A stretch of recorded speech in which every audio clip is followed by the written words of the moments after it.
welcome back. You're watching The Fix. Joining me now to continue the conversation is, of course, my regular sparring partner, Sunday Times columnist, Peter Proust. Peter, good evening. How you welcome. doing? Yeah. It's nice to see the Minister here with us. Absolutely. Now, just before the break, Peter, I indicated to our viewers that we are, of course, in possession of the document that was presented by the Limpopo Province PEC. Take us through the stuff that you found particularly perturbing in what they raised with the top six. Well, first of all, I mean, Minister, sadly, you're no longer in the top six, but I'm sure you'll be back sooner rather than later. But this is the most extraordinary document. It's an appeal to the party to intervene politically in this, come up with a political solution to the crimes that have been committed at this VBS Bank, right? It starts off, well, it doesn't start off, but amongst others, it mentions that VBS Bank is a beacon of African success in the financial market. It was established in 1982 by the Republic of Venda Homeland Government. It is alleged that its financial difficulties were a result of mismanagement. They pour cold water on all of the stuff that's happened, warn the ANC that it could cost the party votes in Limpopo, and suggest that the ANC leadership meet with the King of the Vavenda and, where possible, stakeholders to state the commitment of the ANC to work together to find a solution to the problem. What a ridiculous document, honestly. This is a crime scene. Surely there's not a political solution to that. Well, unfortunately for me, I haven't really had any access to the document.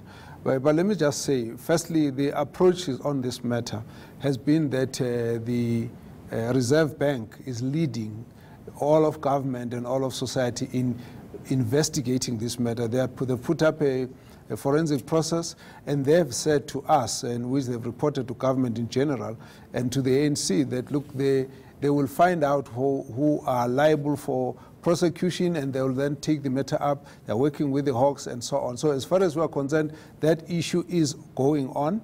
Now, then, of course, I mentioned what we're doing on the side of COCTA. At the end of the day, we need to find out what happened here. We need to make sure that people are brought to book and all of that.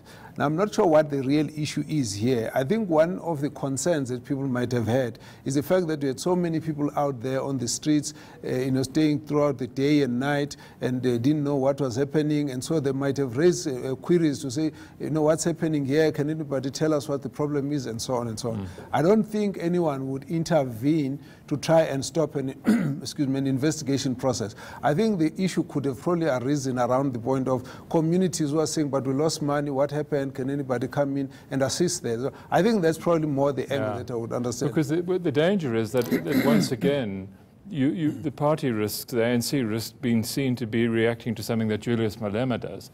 So Julius Malema has been saying, we've got to save the bank.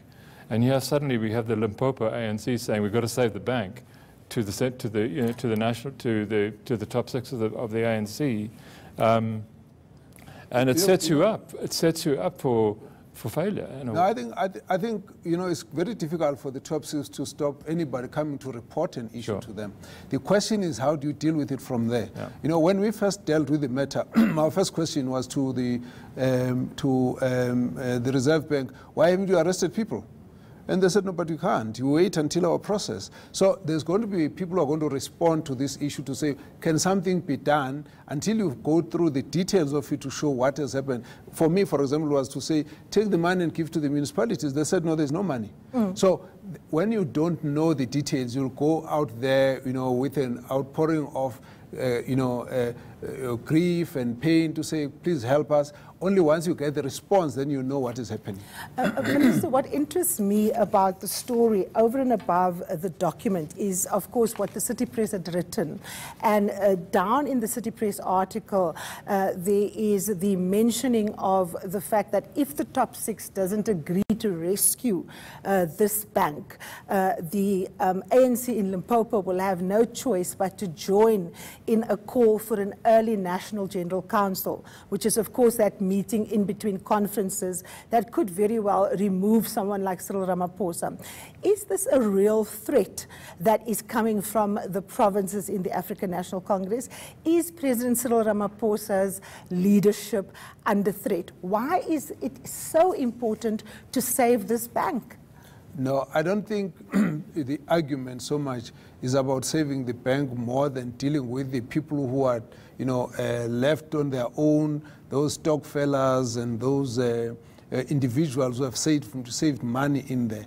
But when it comes to the issue of the African National Congress, President Cyril Ramaphosa was elected in a normal ANC conference in which there was quite a bit of contestation. And once the conference was done, the question of leadership is closed for 5 years. There's no question. As you know, those who are contesting are all working together. So there's no threat to anybody.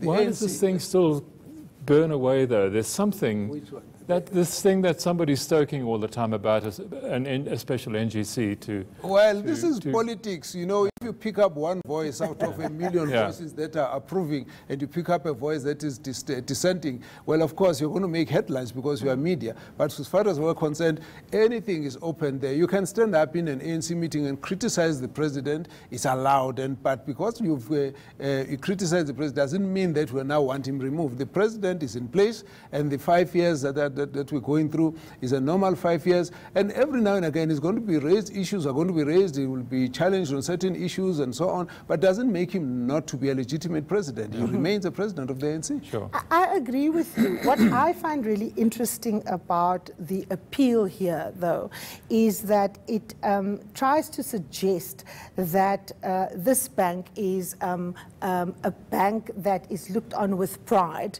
that it is something that served the community. This is, in fact, the remnant of a Bantustan institution.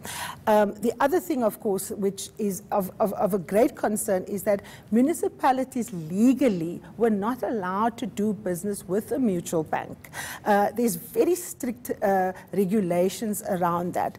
How is it possible, Minister, that not only 22 municipalities in Limpopo did business with this mutual bank, you also had municipalities in the Northwest as well as in the Free State? And then, of course, what makes this bank famous, this is the bank that gave former President Jacob Zuma the loan to pay back the money that he owed on Nkandla. So it's a loaded political environment.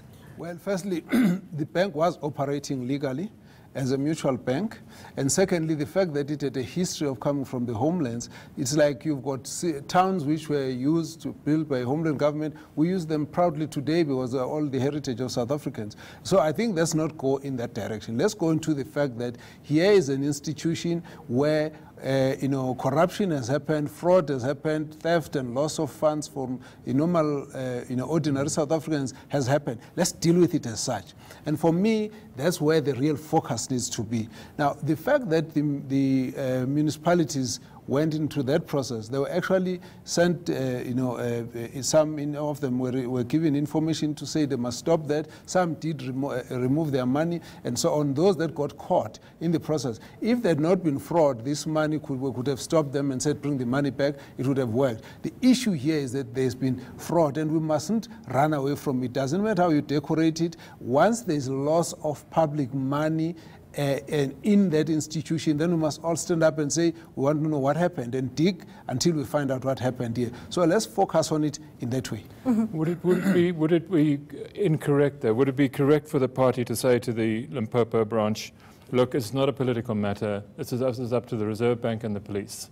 We can't help you. Your problem here is that we are looking at the shadow and trying to decipher the size of the shade, the complexion of the individual who is behind there. We don't know the real story. We don't know the speculation. We don't know exactly what was said, what was... until the official give you an official statement, I wouldn't be able to say anything about it. It ends with... The point for me is, if they raise the issue, until people find out the truth of what happened and are given all the information, I think people are going to panic and go all over to look for systems. Well, this is exactly what is happening here by the looks of it. You know, the implications of the saga, according to this document from the Limpopo ANC, Bemba region is an ANC stronghold. The constituency has expectations from the ANC to assist them resolve the matter. Leadership of the ANC province in the province is not privy to initiatives taken.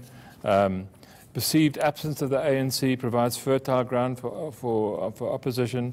The suspicion that the bank may be closed may agitate our constituency undesirably. So they really are asking desperately for political help, and you can't, ANC can't give it to them. Well, it would be wrong. What we should focus on is what is the response of the leadership. Yeah. And I can tell you now, the leadership is fully informed of this matter, and they will not come with a wrong answer. The problem is we are all dealing with this thing through a source. Who knows who went there, who knows who said what, and so on. Largely speculative material. So I don't think we must castigate the ANC because of that. What we can say here is that there's obviously concern from the ANC in Limpopo about this matter. And of course, they don't have enough information, as you have heard. So what needs to be done is to take them through that information so that we can know what is it that can be solved. In terms of the processes that are going on, I think everybody needs to support the proper formal investigation process. Minister, let me come back to some of the 5 measures that you've outlined, right? Now, one of the big issues, of course, is capacity, technical capacity. We're talking about engineers, we're talking about people with technical capacity. Now, when you were still the Treasurer General and Gwede Mantashe was still the Secretary General, there was this big plan to go to retirees, you know, who used to do these things in town planning, in local government, to engage them and get their services. Some of them are actually now working as consultants. Can you point us to any one specific municipality where you have brought some of the elements of your reform plan in and you've actually changed and turned the municipality around? Well, let's start here. That there's been a number of efforts over the past few years to try and turn the municipalities around. And our approach is what we call back to basics. We're trying to get everyone to get the municipalities to do the simple things that municipalities must do.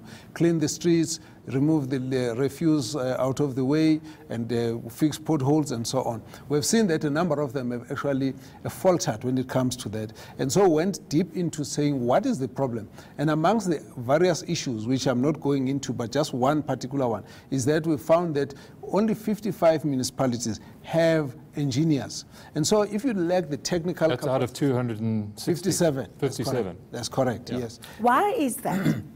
Well, there are a number of reasons. One of the reasons is the fact that some of the municipalities can't afford engineers. They have no revenue base of their own, and so they are also only dependent on the transfers from national government, and all they have is a collection of small towns and dorpies and villages, and so they can't raise money from their own residents. And yet the people who are there are the poorest, so it makes it difficult to raise the money to pay for the engineers. As a result, when it's time to get an allocation to them, they can't spend it because they don't have the technical expertise. Now, we estimated that over the past 5 years, about 3.4 billion rand was actually taken away from some of those municipalities and allocated to those which can spend. And in the process, about 8.4 billion was actually moved back and forth on the same municipalities. So we're now going to get engineers to create district support teams so that they can assist all the local municipalities. Right now, we're actually going to be servicing with these professionals 55 municipalities. You know, some of the problems, of course, has been linked to the fact that you've put inappropriate people in positions of responsibility.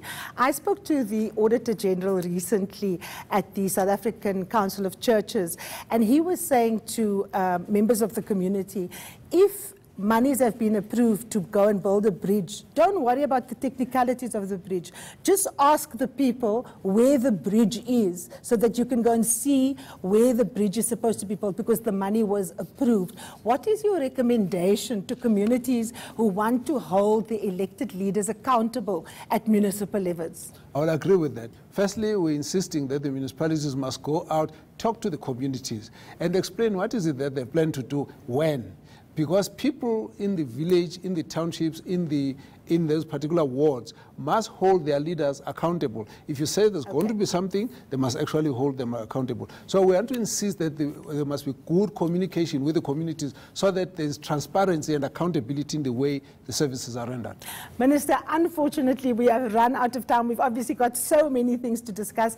Thank you so very much to the Minister for Cooperative Governance and Traditional Affairs. We will, of course, continue with the conversation after the break when we look at the week ahead.